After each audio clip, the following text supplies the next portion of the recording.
today. I'm going to talk through 5 topics today. First, I'll talk a little bit about the massive changes taking place in database technology and what is really causing that massive change. Second, I'll talk a little bit about what the new No SQL technologies are that are gaining traction in the market and kind of how Couchbase fits into that taxonomy of technologies. Third, I'll talk about or provide a high-level summary of how No SQL is different than relational database technology from a data model, scalability, and performance perspective.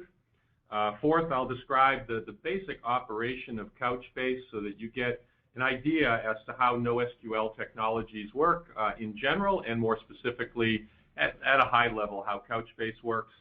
And then finally, I'll describe some of the primary reasons that people are moving to No SQL from relational technologies or developing their new applications using No SQL.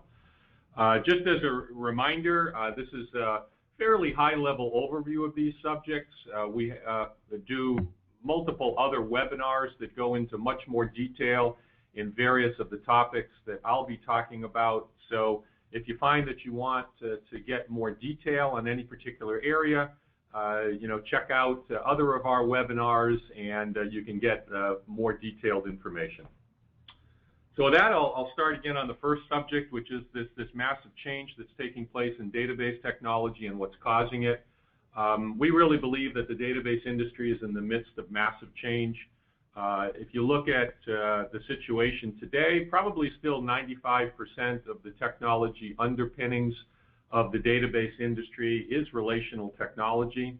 If you fast forward, 15 years from now, we think that's going to radically change.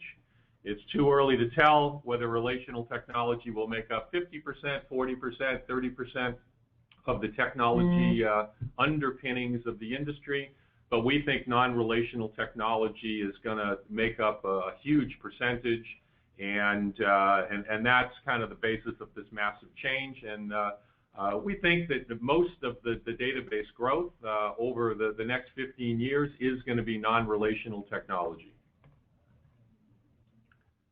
So just to kind of ground that statement, obviously it's not just No SQL that's disrupting the database industry.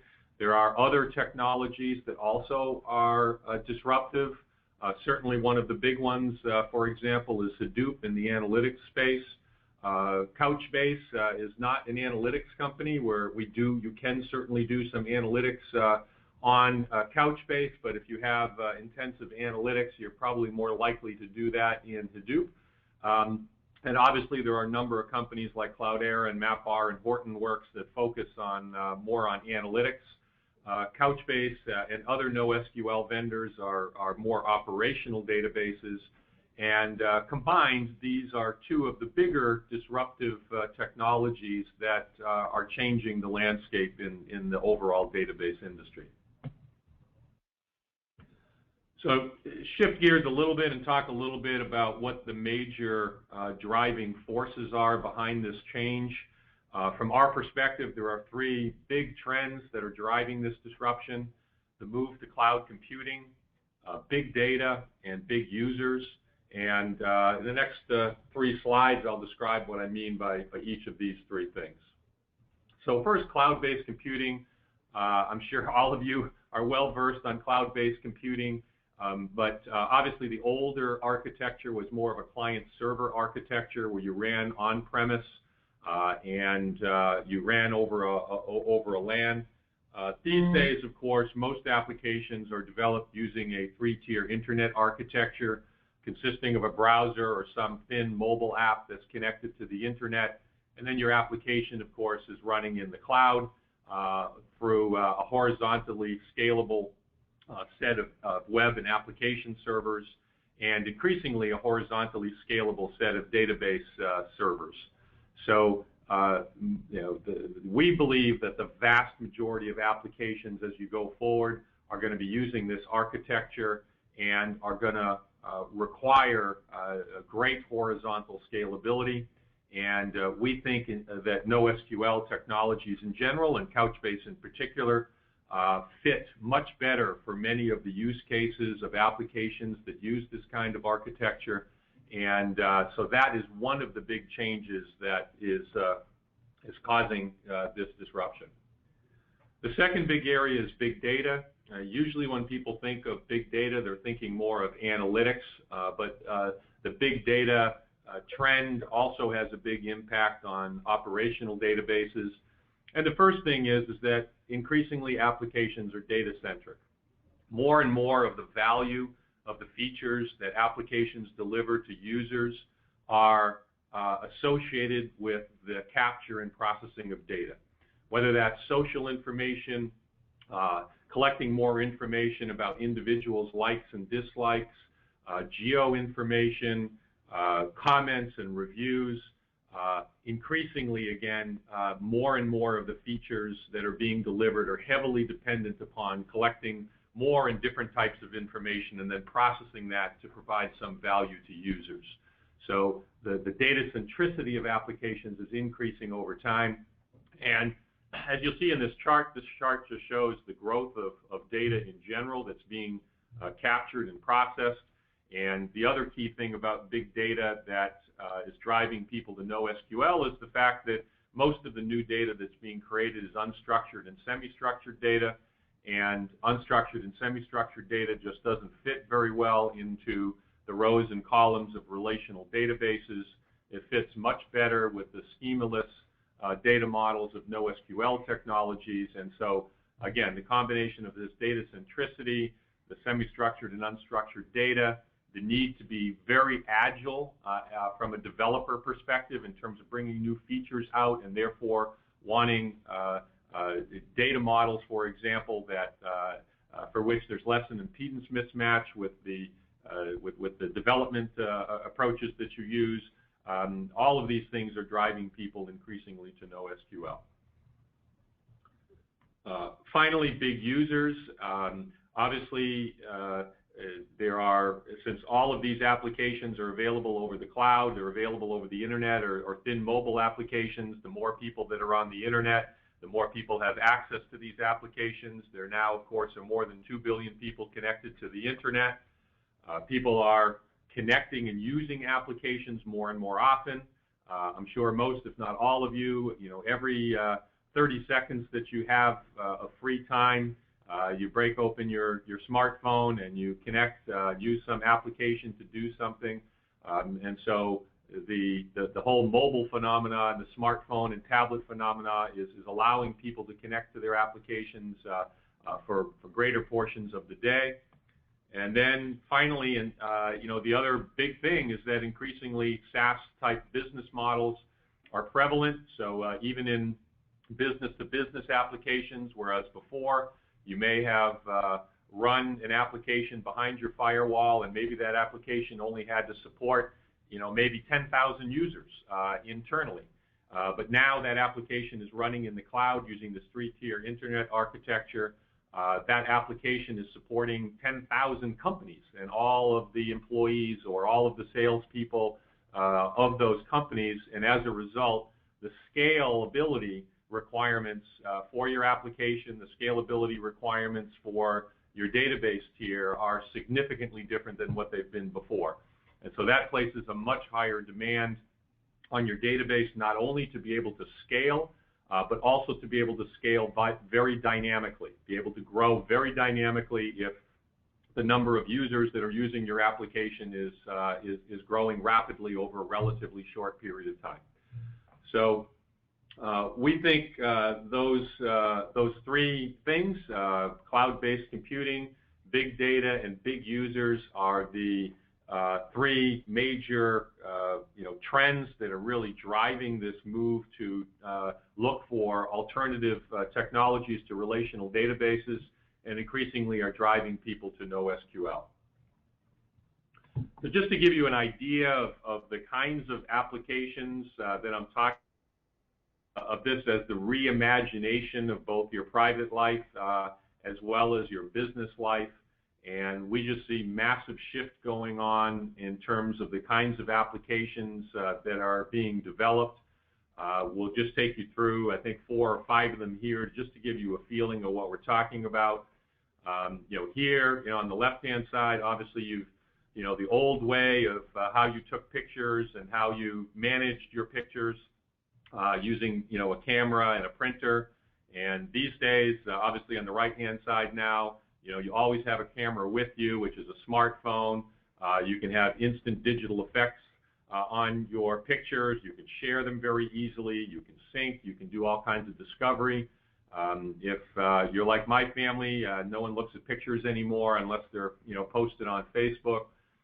So that's a massive change there. And not surprisingly, all these applications are all cloud-based. They all support very large numbers of simultaneous users. They all are data-centric and store huge amounts of information. They're all accessible by mobile. And so this is a major transformation of how applications are changing, in this case, photography. Another example, just reimagination of learning. Simple example, obviously, in the old world, if you will, it's classrooms, it's whiteboards, it's one size fits all. Now, increasingly, there are internet-based educational programs. They're very multimedia-based. They're self-paced. They provide adaptive learning. They're very interactive. You can access them anywhere and any time. A couple of examples here with Coursera and Khan Academy. And technologies like this are having disruptive changes or are causing disruptive changes in the educational industry. And again, all of these applications are cloud-based. They have to support large numbers of simultaneous users. They're data-centric. They're accessible by mobile, etc. And these, again, are the types of applications that No SQL is more focused on, certainly that Couchbase is most focused on.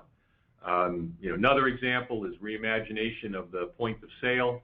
In the old world, you have some form of cash registers and receipts.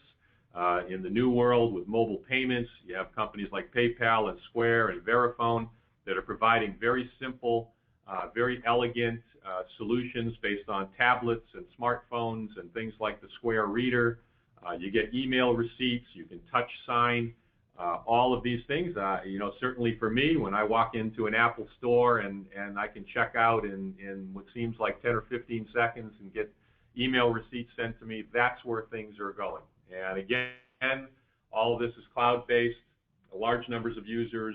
It's data-centric applications, and obviously all of this is accessible over mobile.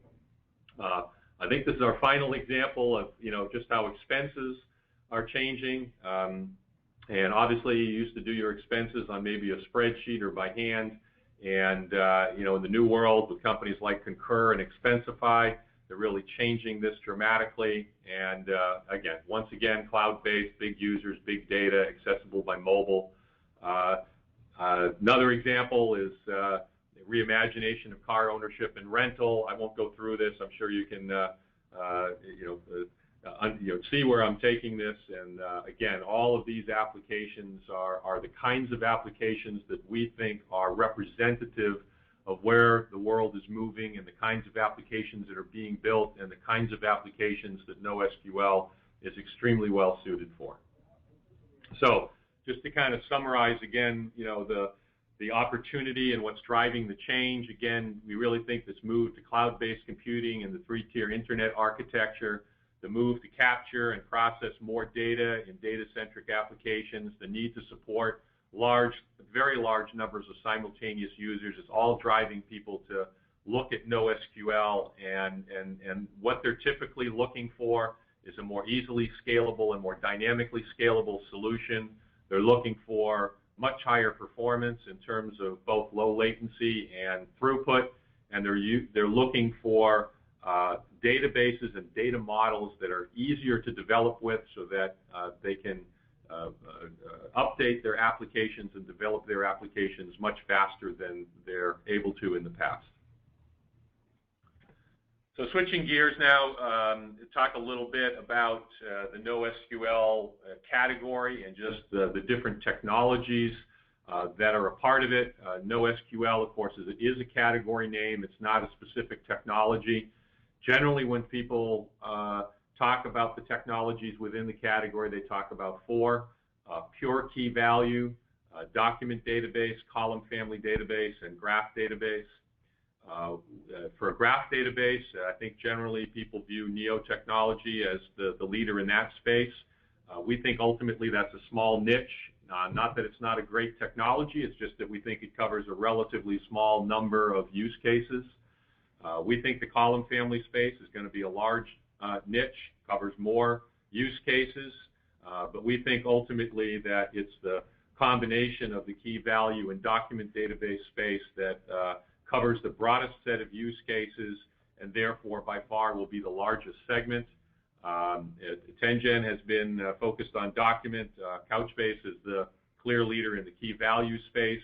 Couchbase has recently also entered the document space, and so we're now both a pure key value database as well as a document database. And so we are going head-to-head with 10gen in this market, and again, ultimately, we think this is going to be the biggest market. Probably important to emphasize that the approach to scalability and performance and data modeling really varies very significantly across these technologies, and even within these technology spaces, there can be very different approaches that each of these products use, and therefore it's important to ultimately deeply evaluate the capabilities of each to see if it is going to deliver the capabilities that you're looking for. So let me talk a little bit more about specifically what the differences are between no SQL technologies and relational technologies.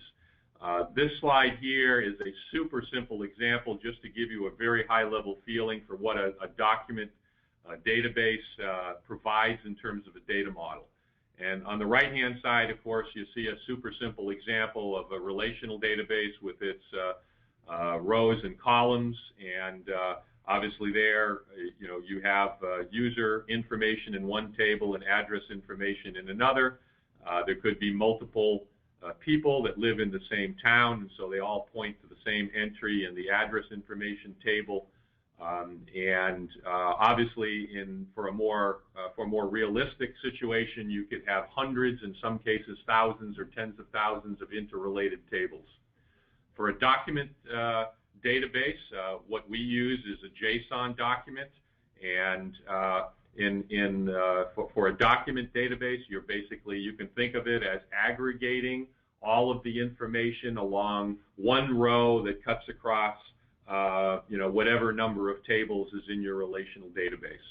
So here you can see what a document would look like for Alan Smith, and you can see that all of the information associated with Alan Smith is in this one document, right? So this has big advantages. You don't have to do any joins. You basically, if you have a user profile database, for example, you can just access the user profile with a single database access, and there are both performance advantages to that as well as advantages in terms of being able to work with that aggregated model much more efficiently than having to work with the rows and columns and tables of a relational database. So just to give you a little bit more of a feeling for that, with a document database, and a document data model, you're not constrained by the fixed schemas of a relational database. Here you see a screenshot of a travel site, specifically a hotel listing, and the JSON document associated with this listing contains all the attributes associated with that listing. So you see here it contains the name, things like the name and the price and the amenities. And when you need to add a new type of data to this JSON document, say a new field for a new amenity, or you want to add a Twitter handle, you can simply add it to that particular JSON document. There's no need to go to a DBA and ask them to add a column or to renormalize the database. You can just, as a developer, add the additional attributes to your JSON document, and you're off and running. So that's kind of, the flexibility that's provided with a document database and its schemaless nature. And again, here you can see two hotel listings that have, very different amenities, and those different amenities can very easily be captured in the JSON document and presented on your website. So again, super simple examples, but hopefully that at least gives you a feeling for the difference between a document data model and a relational database. Next, talking about indexing, and then we'll talk a little bit about querying. Again, super simple examples. Here you can see on the right-hand side we've built an index which basically describes what the average reviewer score is for each hotel. And so obviously you can see here, that in the index is captured what the scores are for each of the particular hotels. So that's an index that you might want to build, and then as a developer you might want to query that index.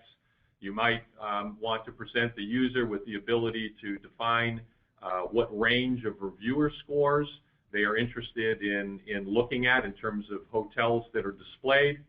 And as a result, it will the query will go into the index. It will select, in this case, all of the hotels that have a score between 3.5 and 5.0, and it will display those hotels on your website. So again, these are super simple examples.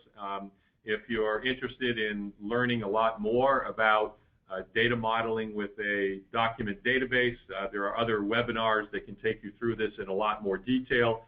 My intent here was to just give you a very high-level understanding of how a document model is different than a relational model. Shifting gears here now to talk a little bit about scalability and performance. Here we'll talk about how relational technology scales. On the left-hand side of the screen here, again, you see that three-tier internet architecture with browsers connected to the internet to a horizontally scalable set of web and application servers, and then down to a relational database, which is a scale-up technology. People generally love the horizontal scalability at the application server tier. If you get 10,000 more users, you add another standard commodity server, load the software on, and since you're adding more capacity as you add each server, your performance is going to stay the same. Your system cost goes up linearly with the number of users, generally speaking, and people love that horizontal scalability. Unfortunately, with a relational database, which is a scale-up technology, you don't get the same kind of characteristics. It scales fairly linearly for a while, but then performance starts to decline, and because of the costly, very complex machines, your cost starts to go up non-linearly. In addition, if you and obviously with a scale-up technology, you're just buying bigger and bigger machines with more CPUs, more memory, more disk, etc. And then when you bought the biggest machine possible, then you have to shard your database into two databases, and you put all your customers east of the Mississippi in one, everyone west of the Mississippi in the other. You have to update your application so that it knows, where to find the appropriate user. You can't do joins across these two separate databases, et cetera, et cetera. You got to, et cetera. So this is the real problem with the scale-up technology, and is one of the biggest reasons that people are looking to move to horizontally scalable databases like No SQL databases.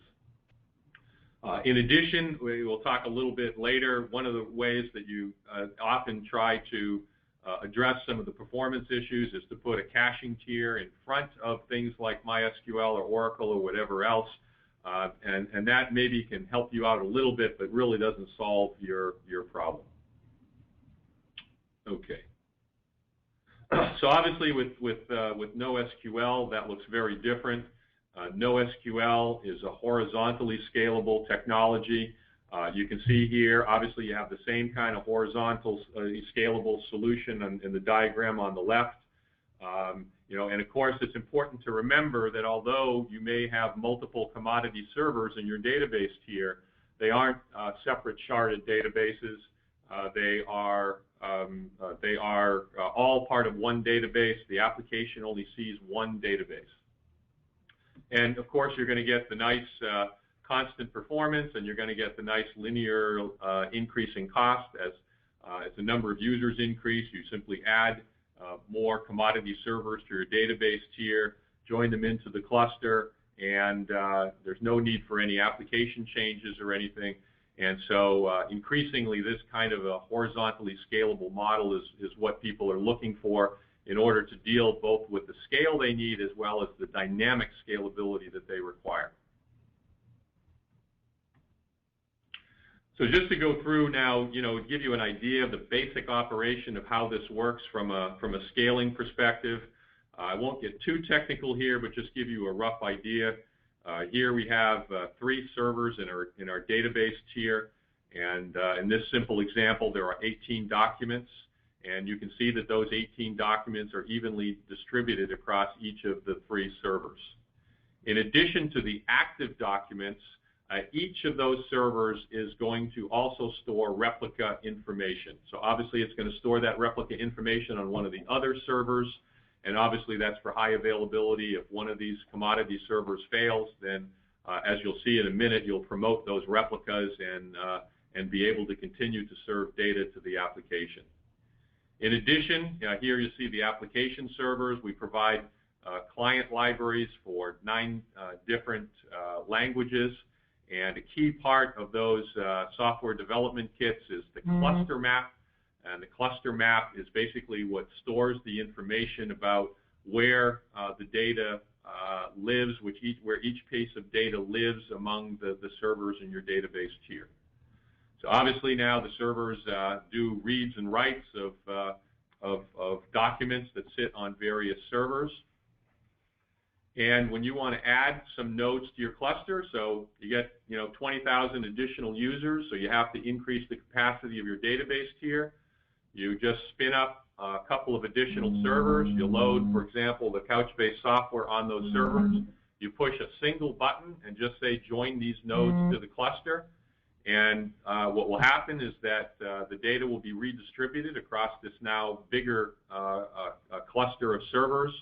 And the active data, of course, will be redistributed during a rebalance process, as well as the replica data.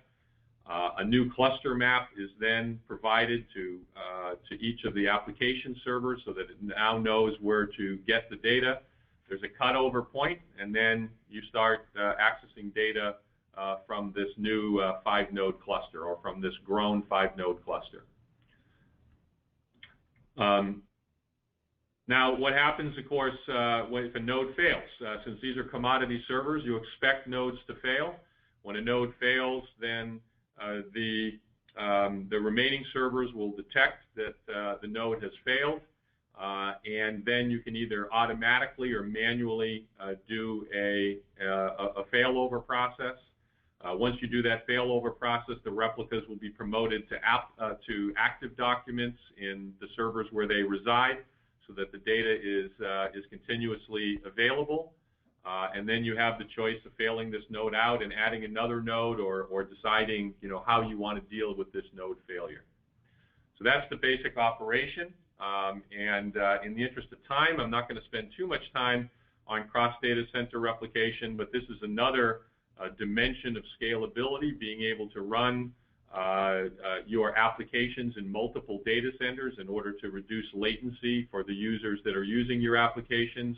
Many global companies need to be able to mirror their data across different data centers, and Couchbase has a great capability to allow you to do this. And again, this provides another key dimension of scalability that No SQL in general, and certainly Couchbase provides.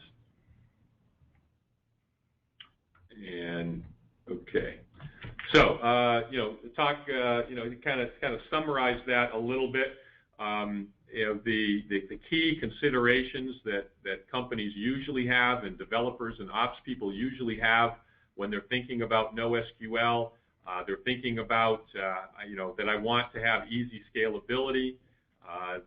Again, and by easy scalability, it's not only the ability to support very large numbers of simultaneous users, but also being able to dynamically increase and decrease the size of my database tier to be able to support varying numbers of users. Second, people are looking for consistently high performance, right? So performance at the 99th percentile plus in terms of latency. Couchbase provides sub-millisecond latency for reads and writes as an example. The other thing people are typically looking for is very high throughput, and again, this is an area where Couchbase really shines. A third area that people are typically looking to NoSQL for is being able to be up 24 hours a day, 365 days a year. People don't want to have maintenance windows anymore, and as a result, they want to be able to, for example, do hardware maintenance without taking their application down and without taking their database tier down. They want to be able to upgrade their software without taking the database tier down, and this is another area where Couchbase really shines. Finally, they want a more flexible data model. Again, something like a JSON data model, which is easy to use, which is schemaless, which allows you to make changes to the data that you're capturing and storing very easily. And again, that's something that a document database like what Couchbase provides is very appealing to developers. Just to give you, some examples of some of the use cases where we see lots of people using Couchbase. One is a caching tier replacement. Oftentimes, there are problems that people experience using Memcached or one of the other caching solutions. One problem with Memcached is you're not able to dynamically scale Memcached, and so Couchbase provides you the ability to automatically scale out your Memcached cluster. We also provide you with better ways to be able to warm up your cache after a failure of a node. So for things like that, many of our customers begin by using Couchbase as a caching tier replacement, and then as a second step, they use it as their database and as their database of record. Verizon and Orbitz are two examples of people who started out using Couchbase as a caching tier replacement that are now using it as a database. Another key use case is using it as a global ID or user preference store. Key for this use case is being able to provide very consistently high performance. Many times big companies obviously are storing hundreds of millions, upwards of 1 billion different user profiles for some of the largest properties, and so you need a very scalable solution. Many times these companies have a global business that they're running, so they need to be able to run in multiple data centers, and so for those reasons, Couchbase has been used very prevalently for global ID and profile stores. Session stores, likewise, whether you're storing the session state of a game or the session state of your shopping cart or your website, many customers use it for a session store. Content store and metadata system are other places, and so many use cases that people are using NoSQL and specifically Couchbase for. Final couple of slides, and then we'll open it up for any questions. Just to give you an idea of kind of how different companies are kind of moving to NoSQL depending upon what their situation is. What we find is that certainly there are a lot of web and mobile apps that were developed, kind of from the 1995 to 2002 time frame. If you developed your applications during that time frame, then really Oracle and IBM and those kinds of database technologies were the only things that were available to you. We're seeing many opportunities, and many of our customers developed applications in that time frame and have replaced Oracle or DB2 with Couchbase. So if you have some mobile applications or web applications more likely in that time frame that you developed, and you're not getting the performance that you want, you're not able to get the scalability that you want, you don't feel like you have a fast enough moving development environment, then good reason to check out NoSQL and more specifically Couchbase. Likewise, if you developed an application kind of from the 2002 to 2010 time frame, you probably developed the application using MySQL or something like Postgres. We're seeing a lot of the companies and developers that used MySQL, they're now starting to switch over to No SQL to support either part or all of their applications. And so we see that increasingly as we move forward. And then obviously, if you're developing a brand new app and you have no legacy, it's basically a greenfield situation. We certainly have lots of customers. Obviously, that's the easiest. You don't have to replace something.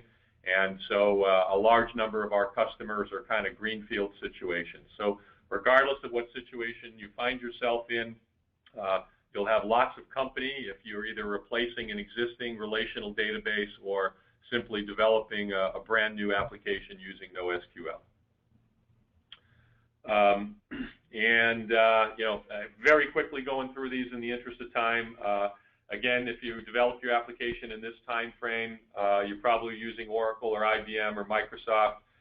Many customers, as I mentioned earlier, replace their entire caching and database tiers all together to get the improved performance and scalability and developer agility. And in the case of replacing Oracle or IBM, there's also a huge cost advantage.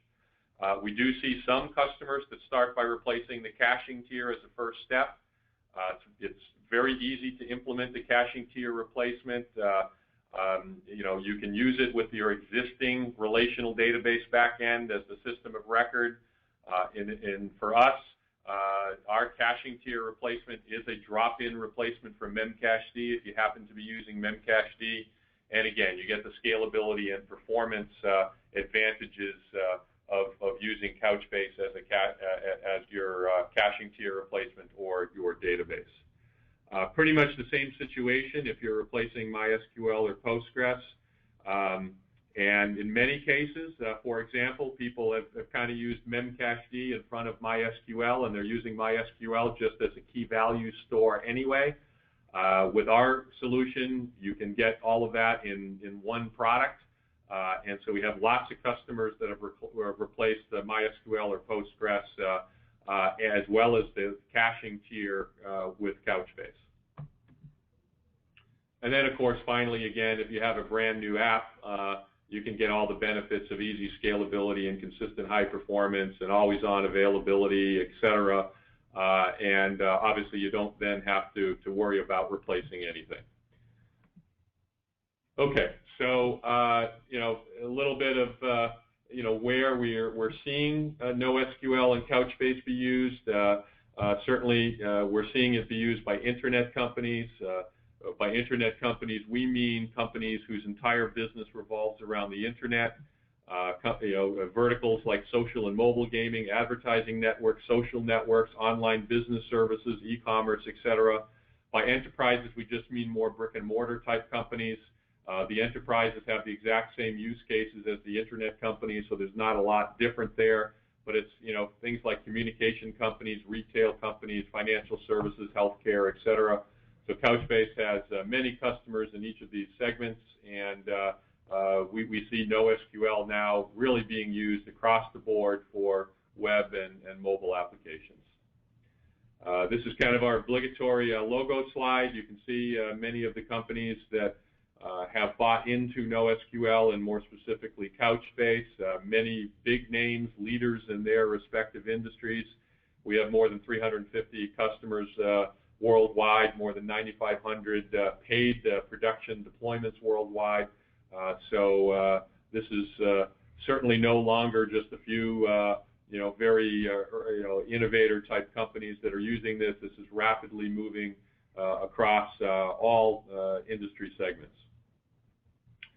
And final slide here, as I mentioned earlier, this was a high-level overview of kind of what's driving No SQL. That we put on many additional webinars that go into more detail in various aspects of No SQL and Couchbase, and I invite you to come to our website and sign up for other webinars if you're interested in learning about more of the details. With that, I'll open it up for any questions. Hi, everyone. This is Baxter. Just as a reminder, if you have a question, type it into the GoToWebinar panel on the right side of your screen, and then we will answer any questions that come in. We have one question from Tomas about moving. Do you see a lot of to Couchbase or adding into their existing infrastructure? So we see both. So we see, a lot of companies, for example, that are replacing Oracle with Couchbase, as an example, or DB2 with Couchbase, and they are replacing an entire application, right, or an entire service, right? So, for example, sometimes, there's a global ID store, which basically it's a service that's provided to multiple applications, right? And so that entire service is replaced by Couchbase. In other situations, it's an entire application that runs on top of Couchbase. So we see both, and we encourage both. Sometimes people want to take one step at a time. They find some use cases within an application where it makes a lot of sense to move to No SQL and Couchbase, and they want to take that as a first step. They want to learn about the technology. They want to learn about its idiosyncrasies, and take that as a first step. And then we see many of those customers expand their usage of Couchbase as they move forward. Great, thanks. We have a question from Chitu about the Couchbase licensing and pricing. So can you talk a little bit about the different versions of Couchbase and what support is provided? So first of all, Couchbase is 100% open source. So our community edition is identical to our enterprise edition. There's one caveat to that, which is that when there are new releases, whether they're bug fix releases or enhancements, those generally are made available in the enterprise edition first, and then they eventually make their way back to the community edition. The pricing, we have a standard, first of all, it's subscription-based pricing. So all of the pricing is for one node for a one-year subscription. There is a standard edition, which basically provides 8x5 support, right, an 8x5 SLA. And then there's a premium edition, which provides 24/7 support. And the standard edition with 8x5 support, again, is $2,500, and the premium edition with 24/7 is $4,500. Generally, what we find is that people during the development and test phase, if they want to get support during that phase, those are the people that typically buy the standard edition. And then the people who, once they go into production, they typically buy premium. That isn't always the case, but that's what we typically find. Great. Really good question from James. So, in your mind, do you know, or what do you think prevents the RDBMS dev teams from being as agile as NoSQL teams?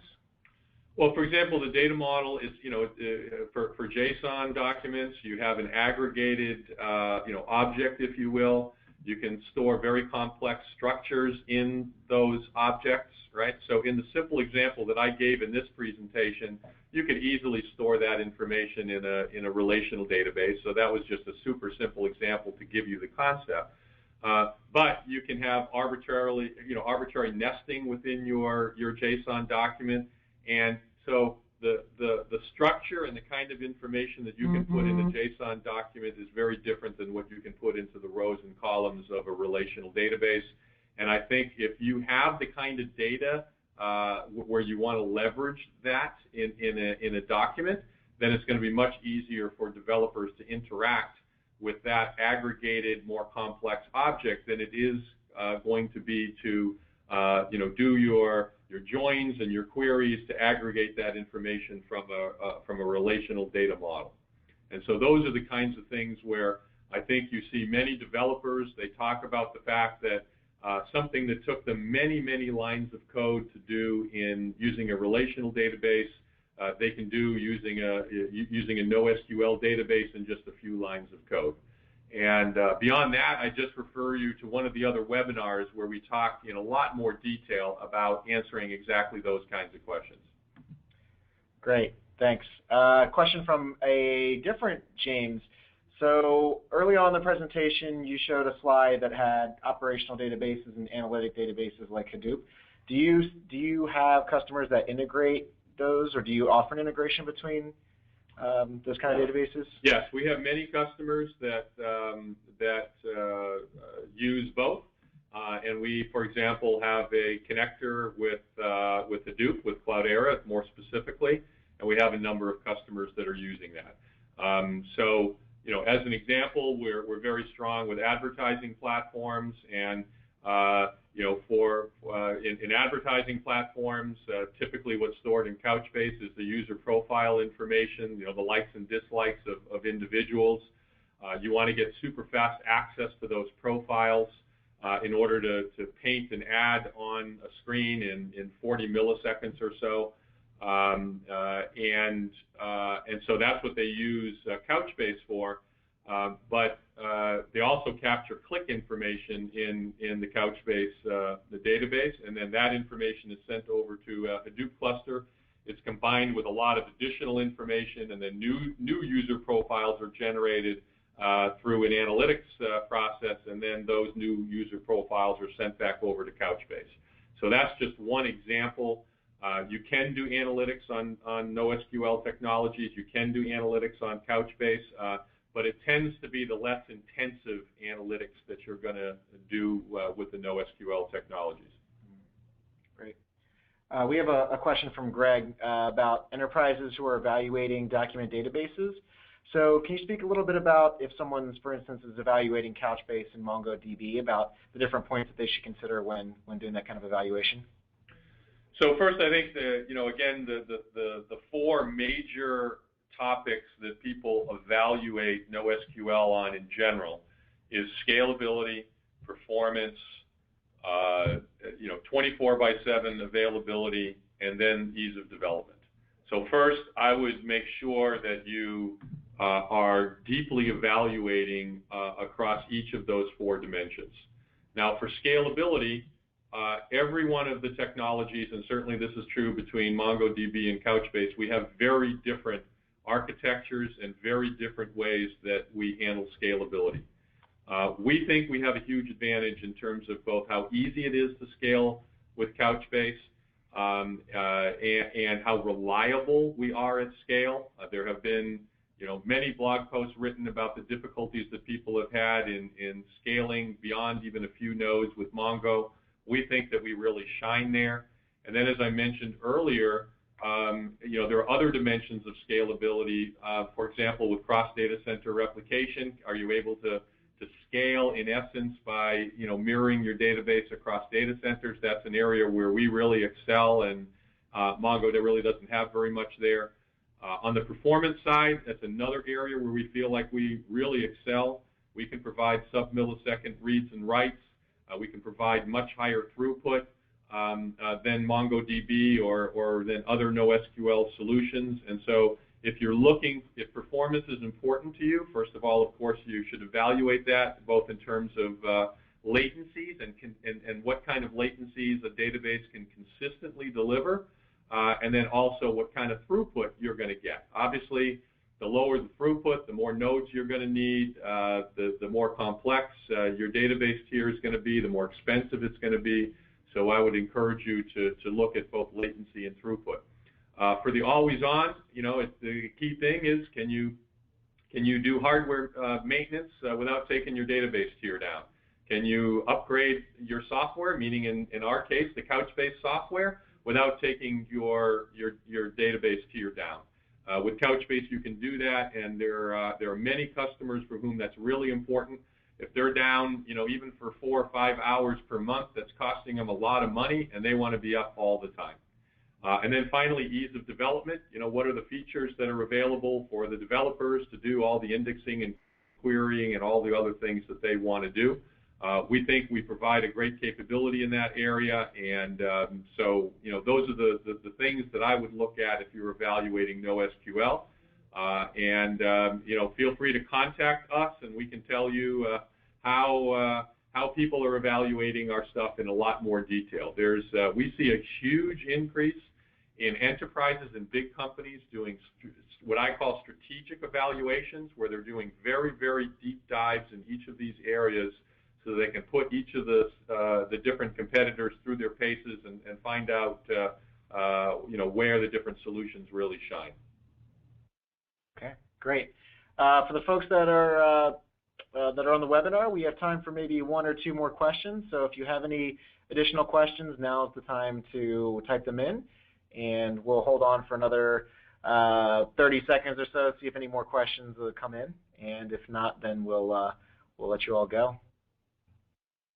And big thanks to everyone that has asked questions to this point. And just a reminder, if you could take a minute or 2 to fill out our survey that will show up when you close out of the session today, we'd really appreciate that. All feedback is greatly appreciated, good, bad, neutral. We appreciate anything that you provide there. We do have one additional question from Mohammed. Are there any cloud-based Couchbase services? So there are not any database as a services, which I would guess is what you're asking about. Our customers certainly oftentimes are running on EC2 or Azure or one of the other infrastructure as a service providers. And so, that's how people typically deploy our technology. There are a number, now that we're a document database, there are a number of companies who are in the process of standing up Couchbase as a database as a service, and so you can probably expect in the not too distant future to hear more about that. Great. At this time, there are no additional questions. So once again, thank you everyone for joining us today. We really appreciate it, and thanks for all the great questions that were asked. And we hope to see you on a future webinar. Goodbye.